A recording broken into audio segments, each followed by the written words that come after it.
बालेश्वर दरगाह मैदान में शोभायात्रा बेले गंडगोल विलंबित राति दुई गोष्ठी मुहांमुही होती। गोष्ठी संघर्ष में 20 रु अधिक आहत होती। समस्त आहत को जिला मुख्य चिकित्सालय में भर्ती करा घटनास्थल में टाउन थाना अधिकारी पहुंची तदंत करुछंती।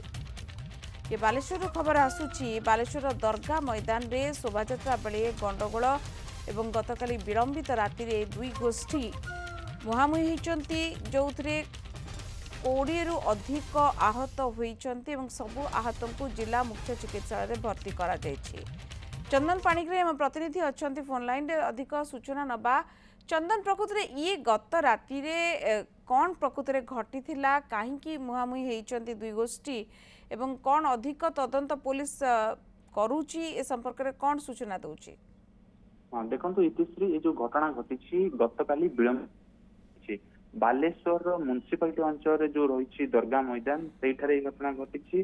जो काली राति शोभा चली बाड़ी खेल होता से समय निज निज भितर कौन कथा मतांतर को लेकिन परस्पर मध्य को आक्रमण करते परस्पर को टेका पत्थर फोपाड़ी जहाँफल समस्त 20 रु अधिक व्यक्ति आहत होकर जिला मुख्य चिकित्सालय भर्ती कराई। जेहेतु सेठारे अधिक पुलिस मुतयन थे टाउन थाना आईआईसी सेठारे उपस्थित थे, तो घटनास्थल को अनुधान कर घटना से जो उपरोक्त घटना को नियंत्रित करिसेंती।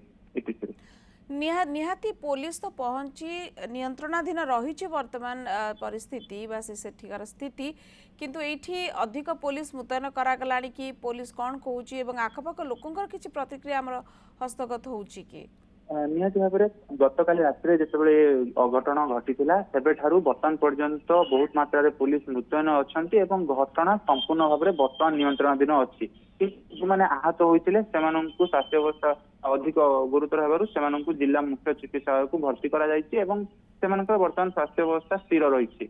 जदि आम देखा गतकाली राति जिते अघटन घटला से पुलिस माने नियंत्रण पुलिस माने सेठारे उपस्थित थे, बर्तमान पुलिस सेठारे उपस्थित अच्छा कौन बड़ संभावना घटी ना जहाँफल बर्तमान परिस्थिति नियंत्रणाधीन रही।